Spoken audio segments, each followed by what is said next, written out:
पुरुषार्थ कथा सुनो सुनो सिद्धार्थ कथा। सत्य कथा पुरुषार्थ कथा सुनो सुनो सिद्धार्थ कथा। चढ़ते सूरज सा तेजवान वो कीर्तिमान, हुंकार भरे जब कूच करे थर थर कांपे आसमान। वो राजपुत्र वो शूरवीर, पर्वत को भेद दे उसके तीर। शांति का स्रोत करुणा की धार, निर्झर झरे मन से अपार। वो राजपुत्र वो शूरवीर, पर्वत को भेद दे उसके तीर। है शाक्य वंश का वो तारा, जगमग है जिससे जग सारा। सत्य कथा पुरुषार्थ कथा सुनो सुनो सिद्धार्थ कथा।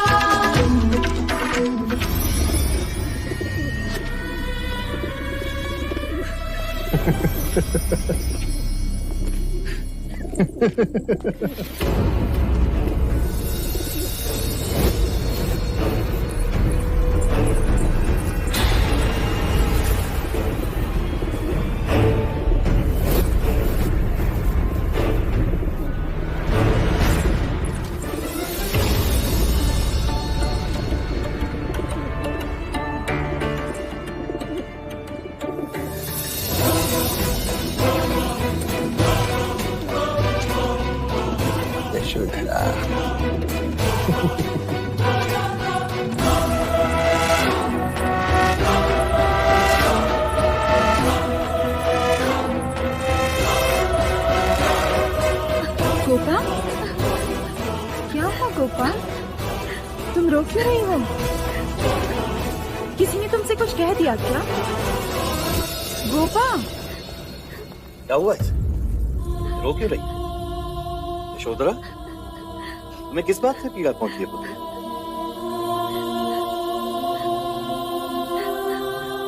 मैंने अभी अभी एक दृश्य देखा। माँ, एक चरवाहा अपनी गाय ले जा रहा था।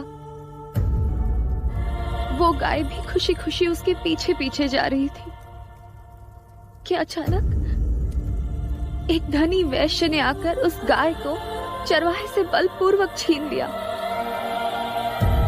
वो गाय चीखती रही, चिल्लाती रही। बस इतनी सी बात? तुम कहो तो अभी उस गाय को छुड़वा कर वापस उस चरवाहे को लौटवा देते। सच कह रहे हैं आप? अवश्य, निसंदेह। तो कुछ देर के लिए समझ लीजिए कि वो चरवाहा सिद्धार्थ है और वो धनी देवदत्त, और वो गाय आपकी पुत्री है पिताजी। यशोधरा, ये क्या ठिठोली है? यही सच है पिताजी। अगर मैं आपके कहने पर देवदत्त से विवाह करके कपिलवस्तु आ भी जाऊं, लेकिन मैं सिद्धार्थ के बिना खुश नहीं रहूंगी। परंतु उन्होंने ही हमारे समक्ष कुमार देवदत्त से तुम्हारे विवाह का प्रस्ताव रखा। पर मैं सिद्धार्थ से विवाह करना चाहती हूँ। असंभव, कदापि नहीं। तो क्या हम अपनी पुत्री से उसका वर चुनने का अधिकार भी छीन लेंगे? मैं सिद्धार्थ से प्रेम करती हूँ और उसी से विवाह करना चाहती हूँ। मुझे भी सिद्धार्थ पसंद है। आपको इस विवाह से क्या आपत्ति है? आपत्ति यह है अमिता कि मैं अपनी पुत्री को एक जोगन बनते नहीं देख सकता।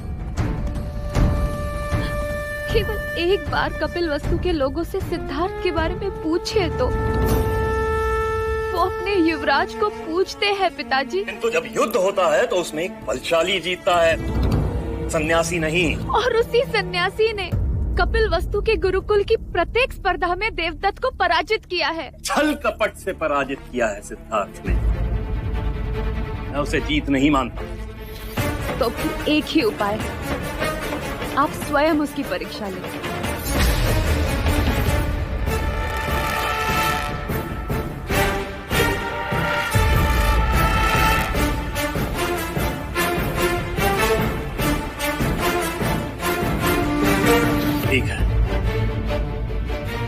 परीक्षा मैं निर्धारित करूंगा और वहां जितने भी क्षत्रिय कुमार आएंगे उनमें से जो भी मेरी परीक्षा में उत्तीर्ण होगा तुम्हें उसी से ही विवाह करना होगा।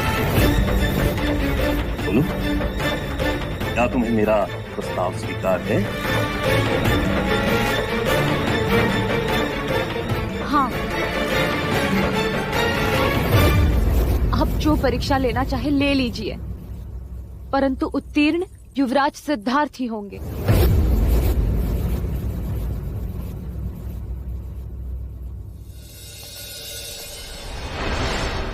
न जाने राजा दंडपानी को क्या सोचे कि परीक्षा लेने की ठानी है उन्होंने। कह रहे हैं कि जो क्षत्रिय कुमार उनकी निर्धारित की हुई प्रतियोगिता जीतेगा उसी के गले में यशोधरा वरमाला डालेंगे।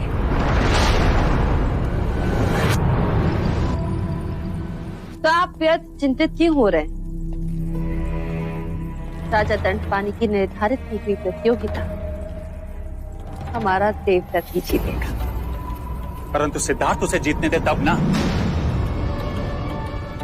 कभी कभी जो काम आग से नहीं बनता वो आंसुओं से बन जाता है।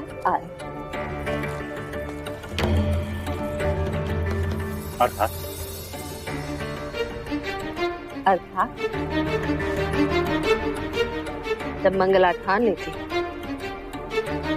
तो वही होता है जो मंगला चाहती। यदि किसी दिन मुझे ईश्वर मिल गए और उन्होंने कहा कौन हो तुम, तो क्या कहूंगा मैं, जब मैं स्वयं को नहीं जानता? तो जान लो, देख लो, मिल लो मेरी आंखों में स्वयं से। सिद्धार्थ, प्रणाम अंजलि काकी। आप यहाँ? मुझे बुला लिया होता। आप तो युवराज हैं, मैं आपको कैसे बुला सकती है? क्यों नहीं? क्या ज्येष्ठ की तरह मैं आपका पुत्र हूँ।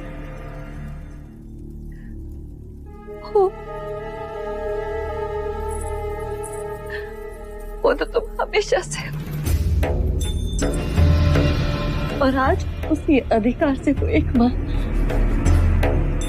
अपने एक पुत्र से दूसरे पुत्र के लिए कुछ मांगने आई है। आप आज्ञा करें। तुम जानते हो सिद्धार्थ,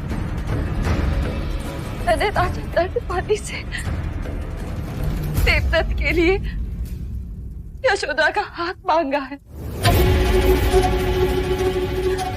पता नहीं क्यों आज राजा दंडपानी के मन में ऐसा क्या आया जो उन्होंने यशोधरा के स्वयंवर की बात। तुम जानते हो ना सिद्धार्थ? हाँ, जानता हूँ। तब तो तुम ये भी जानते हो कि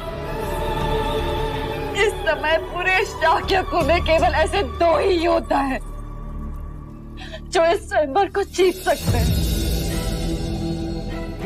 एक हो तुम और दूसरे तुम्हारे ज्येष्ठ। क्या चाहती हैं आप? क्या सीता के स्वयंवर में लक्ष्मण भी प्रतियोगी होगा? क्या एक ही कन्या के लिए दो भाइयों के बीच में प्रतिस्पर्धा होगी? क्या प्रथा के अनुसार देवदत्त का विवाह तुमसे पहले नहीं होना चाहिए? तुमने हर प्रतिस्पर्धा में अपने ज्येष्ठ को पराजित किया है। क्या इस बार तुम अपने ज्येष्ठ को जीतने नहीं दोगे? क्या तुम नहीं चाहते कि तुम्हारे ज्येष्ठ का विवाह यशोधरा से हो जाए?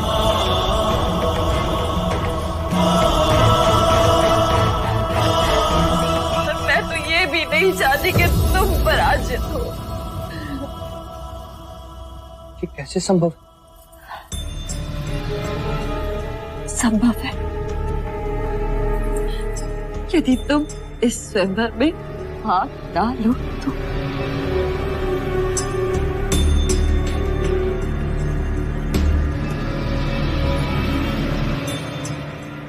अपनी काकी माँ का मान रखोगे ना पुत्र?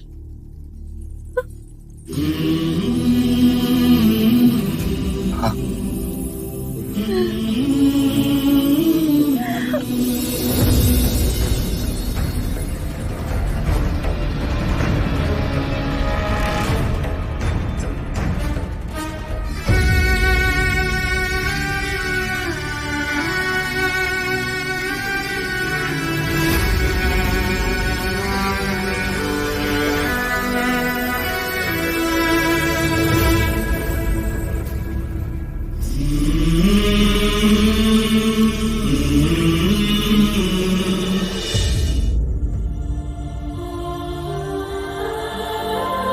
महादेवी, महाराज शुद्धोदन पधार रहे हैं।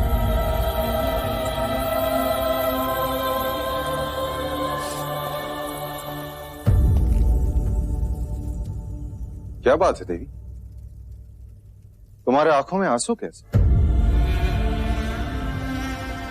विवशता के हैं देव। आप शाक्य कुल के महाराज और मैं महादेव, किंतु फिर भी हम अपने पुत्र को वो सुख नहीं दे सकते जो हम देना चाहते हैं और जिसका वो अधिकारी है। महादेवी महामाया हमें कभी क्षमा नहीं करेगी। यही प्रश्न लेकर मैं कुलगुरु वाचस्पति के पास गया था। क्या कहा उन्होंने? देवी, सिद्धार्थ की कुंडली ये कहती है कि उसकी भार्या अत्यंत स्वरूपवान होगी, सौंदर्यवती होगी, पुत्रवती होगी, अपने कुल का मान सम्मान वो बढ़ाएगी, दोनों के स्वभाव भी एक जैसे होंगे और दोनों में अत्यंत स्नेह होगा। किंतु वो यशोधरा नहीं होगी। देवी, वो यशोधरा ही होगी। कैसे दे? सिद्धार्थ की कुंडली और यशोधरा की कुंडली अधिकांश मिलती है। तो उससे क्या हुआ दे? समय ने हमारे होठों पर उंगली जो रखी, हम जान के भी कुछ नहीं कर सकते। विवाह का प्रस्ताव रखने से पहले मंगला दीदी को एक बार पूछना तो चाहिए था। देवी, अपना जी छोटा मत करो। समय ने हमारे होठों पे उंगली अवश्य रखी है, परंतु दंड पानी ने स्वयंवर की बात कहकर हमारी आशा को जीवित रखा। किंतु उसके लिए सिद्धार्थ को लड़ना होगा। देवी, वो क्षत्रिय है, वो लड़ेगा भी और जीतेगा भी। तुम देखना, जिस प्रकार उसने यशोधरा का हृदय जीता है, वह स्वयंवर भी अवश्य जीतेगा।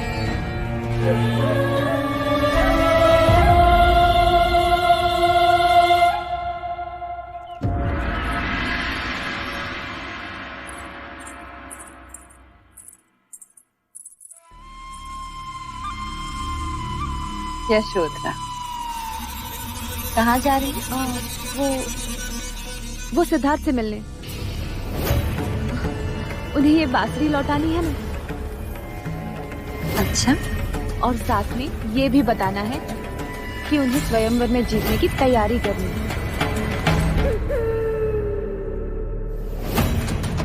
बहुत भोली हो तुम। युवराज सिद्धार्थ स्वयंवर में तब जीतेंगे ना जब वो उसमें भाग लेंगे।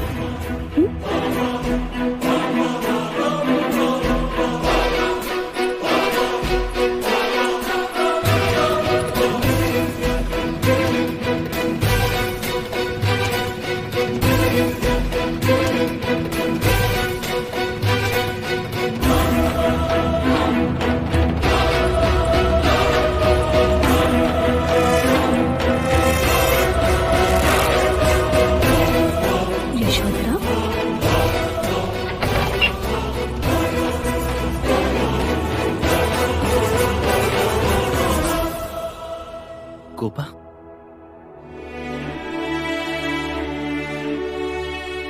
तुम यहाँ? मैं सारे स्त्री सम्मान को भुलाकर तुम्हारे पास आई हूँ सिद्धार्थ।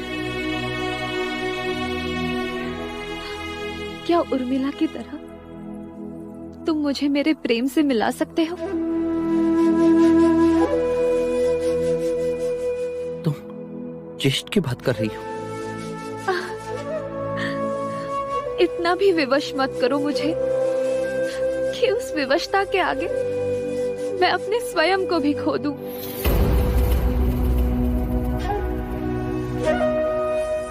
सिद्धार्थ, मैं देव से नहीं तुमसे प्रेम करती हूँ।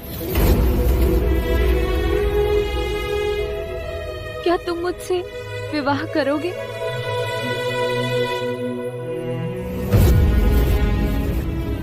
तुम्हें केवल स्वयंवर जीतकर अपनी क्षत्रियता प्रमाणित करनी है। मैं विवश हूँ गोपा, मैं स्वयंवर में भाग नहीं ले सकता।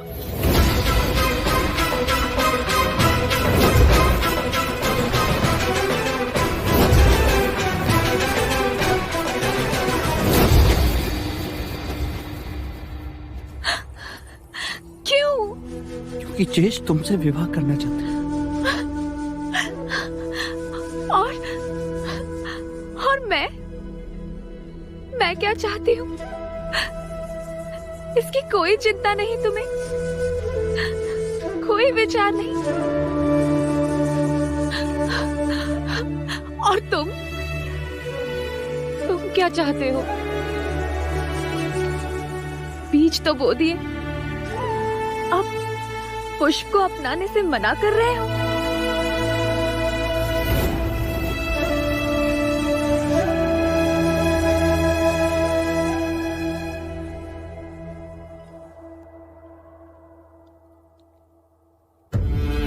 तुमने तो केवल इस गोपा को पत्थर में तराशा है,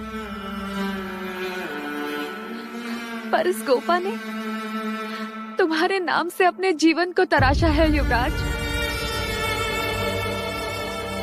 यदि तुमने स्वयंवर में हिस्सा नहीं लिया तो इस गोपा का कोई वर नहीं होगा।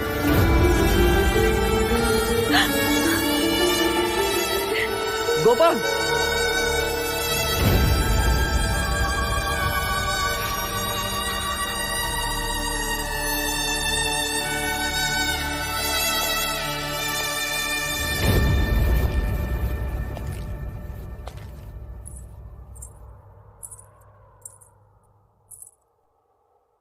युवराज, वैसे तो मैं केवल एक दासी हूँ, परंतु महादेवी ने मुझे दाइमा का पद दिया है, इसीलिए आपसे पूछने की धृष्टता कर रही हूँ। यशोधरा को किस बात का दंड दे रहे हैं आप? आप तो न्यायप्रिय हैं। आप ही ने उर्मिला और बलदेव का प्रेम विवाह करवाया। यशोधरा आपसे प्रेम करती है युवराज, तो उसके साथ ये अन्याय क्यों? मैं विवश हूँ लोचिका। कैसी विवशता? ज्येष्ठ के होते अनुज विवाह कैसे कर सकते? ये आप उस ज्येष्ठ के लिए कह रहे हैं जो स्त्री को स्त्री नहीं केवल एक वस्तु समझता है? क्या आप कंचने की जगह यशोधरा को देखना चाहते हैं? आपने सारी स्त्री जाति को गौरव दिलाया और एक स्त्री के साथ अन्याय? आप उससे उसका जीवन साथी चुनने का अधिकार छीन रहे हैं। युवराज, युवराज, देवी यशोधरा रथ लेकर घाटी की ओर गई हैं। मैंने उन्हें रोका, पर आप जल्दी चलिए, नहीं तो कुछ अनर्थ हो जाएगा।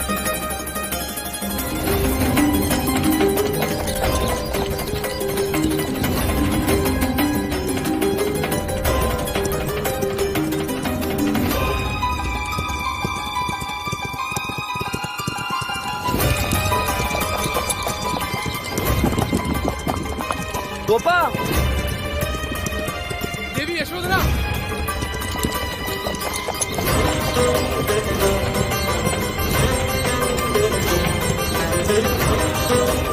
देवी यशोधरा,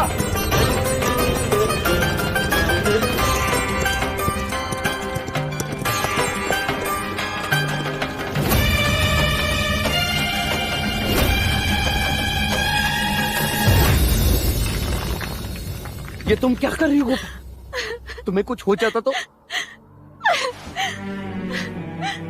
क्या तुम्हारी तराशी हुई मूर्ति मेरी स्मृति में अमर हो जाती? नहीं गोपा नहीं, मूर्ति पत्थर की होती, मनुष्य में भावनाएं होती। मूर्ति प्रेम नहीं करती, पर गोपा प्रेम करती है। मूर्ति में प्राण नहीं होते गोपा, पर गोपा प्रेम के लिए प्राण दे सकती है। स्वयंवर में तुम्हें जीत कर अपनी अर्धांगिनी बनाऊं, उससे पहले मैं तुमसे कुछ पूछना चाहता हूं। क्या तुम इस जीते जागते प्रश्न का उत्तर बनोगी? क्या तुम सिद्धार्थ गौतम की भार्या बनोगी?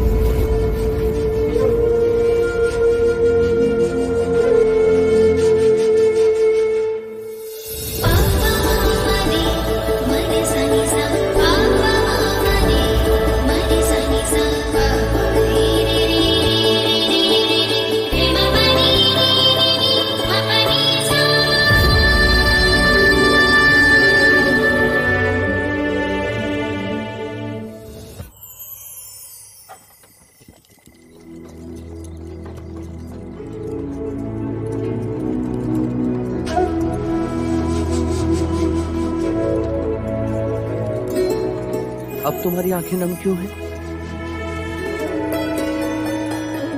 सोच रही थी यदि तुम्हें मेरी प्रेम की अनुभूति ना होती तो।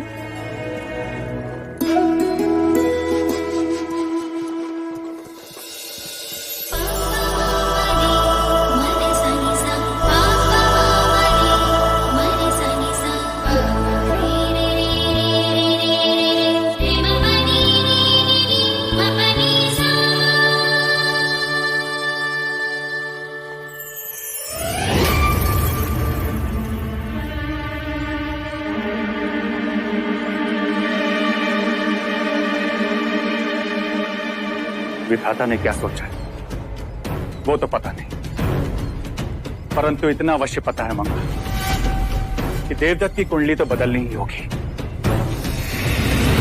तुम बहुत प्रसन्न हो रही थी ना कि सिद्धार्थ ने तुम्हारी बात मान ली।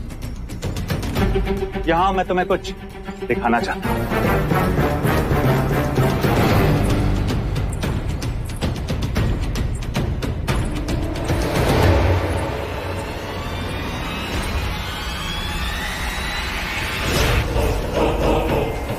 हीट करने से देखा अनदेखा नहीं होगा मंगल। सिद्धार्थ आधी रात को यशोधरा के साथ अर्थात तो स्वयंवर में अवश्य भाग लेगा।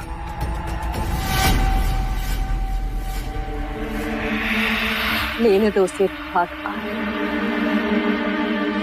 परंतु जब तक राजा दंड पानी हमारे पासों से खेलता रहेगा तब तक देवदत्त को इस स्वयंवर में जीतने से कोई नहीं रोक सकता, क्योंकि राजा दंड पानी इस स्वयंवर में वही परीक्षा निर्धारित करेंगे जो हम चाहेंगे।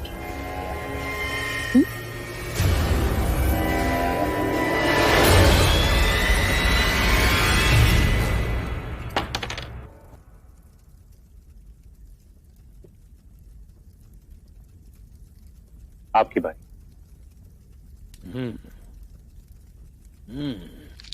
जय गिरे तो घर मिले। हाँ, और स्वयंवर में परीक्षा मन चाही रहे तो देवदत्त और यशोधरा का घर बसे। अवश्य। 6 1 2 3 4 5 6 राजा द्रोणोदन में जीत गया। और हम चाहते हैं कि देवदत्त ही जीते। अरे राजा द्रोणोदन, आप खेल चौसर रहे हैं और आपके विचार कहीं और ही चल रहे हैं। सत्य कहा राजा दंडपानी। हम चाहते हैं कि स्वयंवर की निर्धारित परीक्षा क्या होगी ये अंतिम घड़ी तक गुप्त रखी जाए। क्यों? वो इसलिए कि स्वयंवर में कोई अनीति ना हो। अनीति? इसमें अनीति क्यों होगी? अमिता दीदी, बहुत भोली हैं आप नहीं जानते सिद्धार्थ ने कपट कर यशोधरा को अपने मोह जाल में फांसा है। आप तो देवता में थी, आपको क्या पता? हम निर्धारित परीक्षा की घोषणा अंतिम समय पर इसलिए करना चाहते हैं जिसे महाराज शुद्धोधन कोई कपट ना कर सके और परीक्षा निरपेक्ष रहे। आप लोगों की निरपेक्षता से मैं भली भांति परिचित हूँ। मेरी भोली बहन, क्या तुम इस बात से परिचित हो कि हमारे भाई महाराज यशोधरा के साथ सिद्धार्थ का विवाह करवाने के लिए क्यों इतने उत्सुक हैं? वो शाक्य कुल में राजा दंडपानी के बढ़ते वर्चस्व का दमन करना चाहते। अरे ये इस बात पर क्यों ध्यान देने लगी? इन्हें तो मुझसे अधिक अपने बड़े भैया से प्रेम जो है।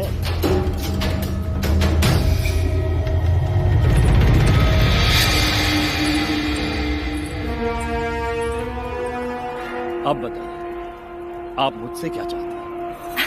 बहनोई जी, यदि आप देवदत्त को अपना जमाई बनाना चाहते हैं तो ऐसी परीक्षा निर्धारित करें जिसका पूरा लाभ केवल देवदत्त उठा सके। वो कैसे? वो आप मुझ पर छोड़ दीजिए।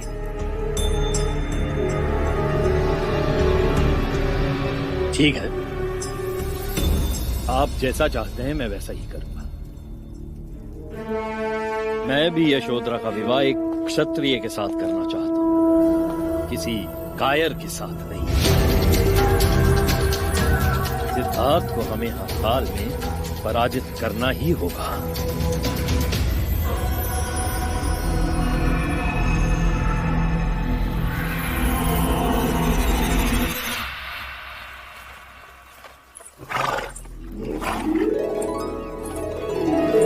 तुम यहाँ हो और मैंने पूरा महल खोज लिया।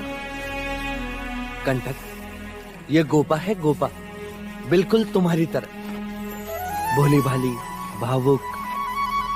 तो इन्होंने तुम्हें भी बहुत रुलाया होगा। देखा, कंठक मेरा कहा समझ गया। गोपा, अब तुम्हें मुझसे इस तरह अकेले मिलने नहीं आना चाहिए। क्यों ना मिलने आऊं मैं? प्रेम करती हूँ मैं तुमसे। पर तुम्हारे पिता ने तुम्हारा स्वयंवर रचाया है और बिना स्वयंवर जीते यदि मैं तुमसे मिलूंगा तो तुम्हारे पिता का अपराधी कहलाऊंगा। अपराधी तो मेरे पिता हैं। पूरे परिवार की लड़कियों को अपना वर चुनने का अधिकार है और उन्होंने स्वयंवर रखकर मुझसे मेरा अधिकार छीना है। सिद्धार्थ, मैंने तुम्हें अपना जीवन साथी चुना है। ये स्थान मैं किसी और को नहीं दूंगी, चाहे तुम जीतो या ना जीतो। देखा घंटा, मैंने कहा था इसे रोने को। चलो मेरे साथ।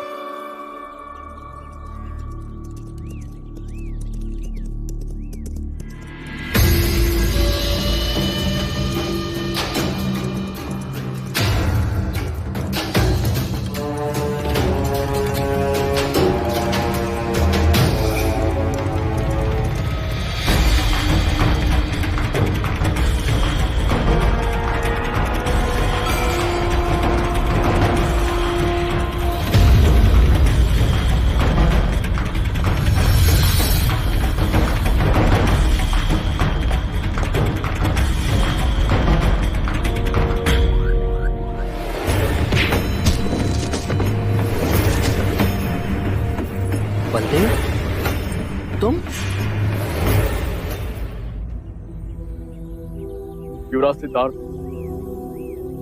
सेवक का प्रणाम स्वीकार करें।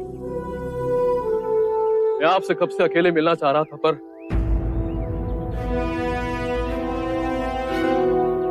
ये गोपा है, मेरी उर्मिला। गोपा ये बलदेव है, उर्मिला का पति। निश्चिंत होकर कहो, क्या कहना चाहते हो? युवराज, मैं आपके लिए अत्यंत महत्वपूर्ण सूचना लेकर आया हूं। शाक्य देश पर संकट का संकेत है। कौशल नरेश प्रसन्नजीत अश्वमेध यज्ञ की आड़ में शाक्य देश पर आक्रमण करने वाले।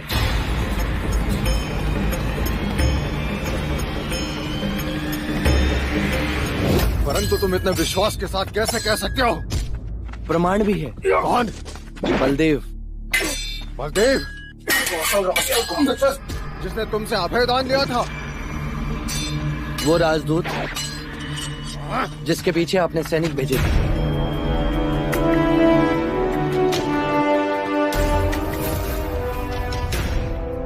हम उस पर विश्वास क्यों? वो हमारे साथ कपट भी कर सकता है। जब तक हमारे गुप्तचर कोई समाचार नहीं लाते तब तक हम कोई कदम नहीं उठा सकते। एक मनुष्य दूसरे पर संशय क्यों करता है? ये मत भूलो सिद्धार्थ, बलदेव तुम्हारे कितने निकट क्यों न हो, वो बना है कौशल की मिट्टी से। और जो मनुष्य अपने देश, अपने राजा से विश्वासघात कर सकता है, वो तुम्हारे प्रति निष्ठावान कैसे हो सकता? कभी कभी मनुष्य का मिट्टी और देश पर भी भारी होती है पिताजी। केवल हमें सूचित करें। बलदेव ने अपने प्राण दांव पर लगाए। मैं तुम्हारे बात से सहमत हूं, परंतु राजनीति इतनी सरल नहीं। तुम्हारे लिए इतने जल्दी बलदेव पर विश्वास करना उचित नहीं है।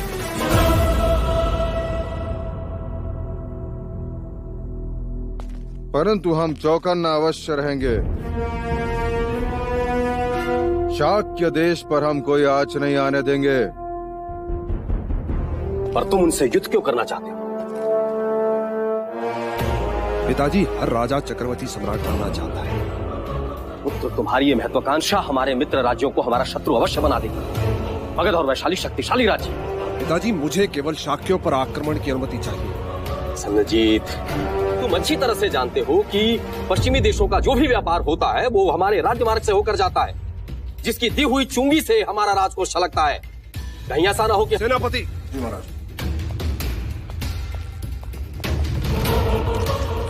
देखिए पिताजी, ये वो मार्ग है जो मगध और कौशल से होते हुए गांधार और मिस्र तक जाता है, और ये मार्ग शाक्यों के राज्य से होता हुआ गांधार में मिलता है, जो यात्रा का समय महीनों घटा देता है। तो पुत्र, ये मार्ग तो है ही नहीं। नहीं है पिताजी, नहीं है। किंतु यदि ये मार्ग शाक्यों ने बना दिया तो मगध का सारा व्यापार कपिल वस्तु के मार्ग से होगा। चुंगी उन्हें मिलेगी, उनका राजकोष छलकने लगेगा। इसीलिए शाक्यों पर आक्रमण करने से हमें दो प्रकार से लाभ। हमारी राज्य की सीमा तो बढ़ेगी और साथ ही साथ हमारा राजकोष भी बढ़ने लगेगा। सन्नजीत, शाक्यों को निर्बल मत समझो। उनकी संख्या भले ही हमसे कम है, लेकिन उनकी एकता एक बड़ी शक्तिशाली दीवार। उसी एकता की दीवार में हमने एक दरार खोज ली है पिताजी। वो अवश्य पराजित है। पुत्र, अगर तुम्हारा ये आत्मविश्वास है तो अच्छी बात है। आक्रमण कब करोगे? शाक्यों के यौवनोत्सव के किसी भी दिन। सिद्धार्थ, क्षत्रियों को जीवन में हर चीज लड़कर ही प्राप्त करनी होती है। हर चुनौती के लिए तैयार रहना। देखो, अब तुम यशोधरा को अपनी जीवन संगिनी बनाना चाहते हो, तो उसके लिए भी तुम्हें स्वयंवर में अपने क्षत्रियता का प्रमाण देना होगा, लड़ना होगा। देवदत्त स्वयंवर में तुम्हें चुनौती देने की तैयारियां कर रहा है। आप चिंता ना करें पिताजी, मैं हर न्यायपूर्ण चुनौती के लिए तैयार हूं। फिर वो चाहे प्रसन्नजीत हो या देवदत्त।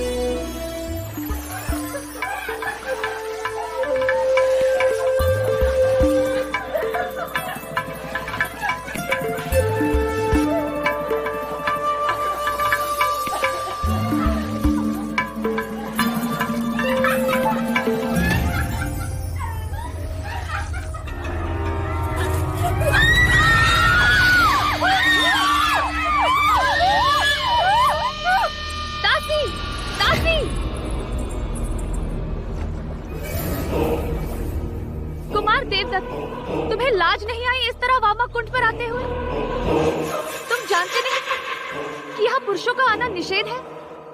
जानता हूँ यशोधरा देवी, पर देवियों के आने में तो कोई निषेध नहीं।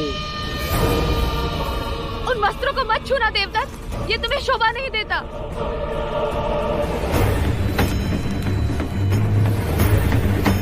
रखो उसे नीचे, वो मेरी चुनर है देवदत्त। अरे हाँ, ये वही तो है जो उस दिन मेरे हाथ से छूट गई थी।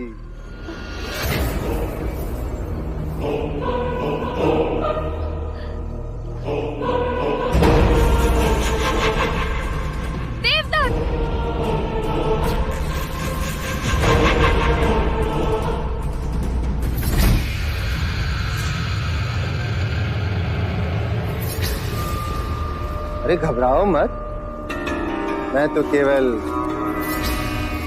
ये चुनर देने आया तुम्हें, इसे पहन लेना, बहुत शोभा देगी तुम पे।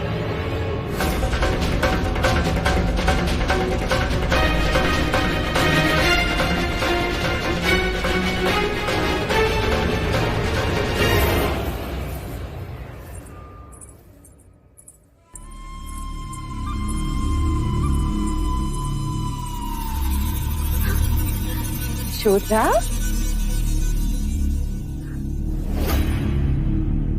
ये चुनर तुम पर कितनी सुंदर दिखाई दे रही है। मैं जानती थी तुम्हें ये चुनर अवश्य पसंद आएगी। ये चुनर मैंने विशेष रूप से तुम्हारे लिए बनवाई है। बुनकर जैसे ही ये चुनर मुझे देकर गया, मैंने तुरंत देवदत्त को बुलाकर उसके हाथों ये तुम्हारे लिए भिजवाई। मंजली मामी, क्या आपको पता है देवदत्त मुझे ये चुनर देने कहाँ आया था? वामा कुंड पर, जहाँ हम लड़कियां स्नान कर रही थी। अगर मर्यादा का बोध न होता तो इसी समय ये चुनर आपको वापस कर देती। यशोधरा,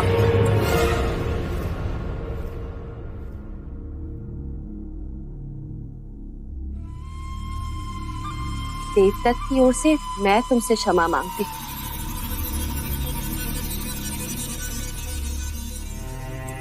मैंने ही देवदत्त से कहा ये चुनर यशोधरा को दे आओ। वो बिना सोचे समझे तुम्हें ये चुनर देने कुंड पर चला गया। उसके मन में कोई खोट नहीं है।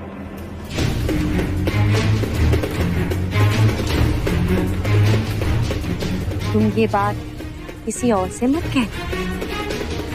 तुम्हें पता है ना, एक स्त्री के कारण भाइयों में महाभारत हुआ। तुम ऐसा कोई कारण नहीं बनना चाहती। फिर चाहे तुम आधी रात युवराज के साथ क्यों ना घूमो।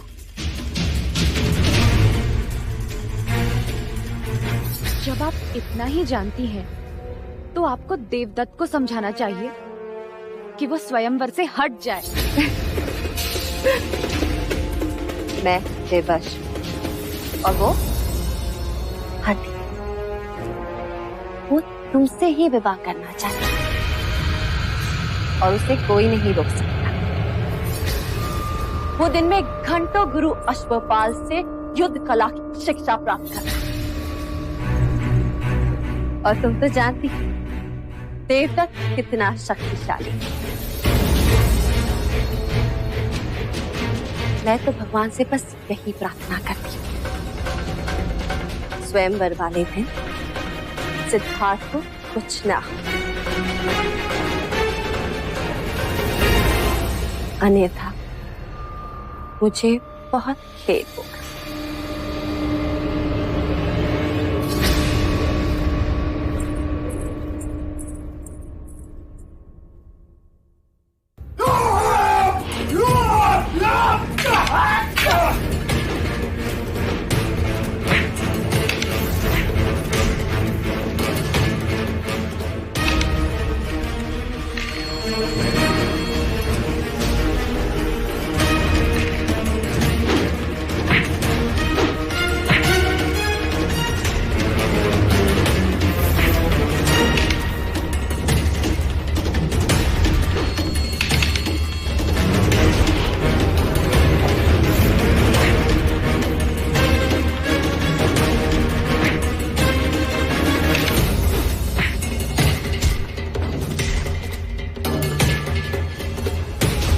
बधाई हो।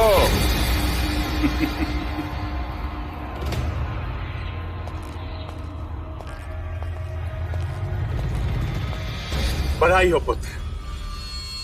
शक्ति के साथ साथ अब तुम्हें चपलता भी आई है, जैसे सिद्धार्थ में।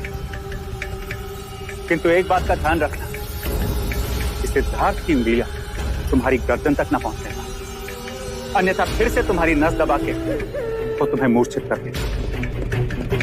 आप चिंता ना करें पिताजी, अब मैंने सब जान लिया है। चोटी की तरह मसल के रख दूंगा, फिर यशोधरा केवल मेरी होगी, केवल मेरी। सत्य कथा, पुरुषार्थ कथा, सुनो सुनो सिद्धार्थ कथा।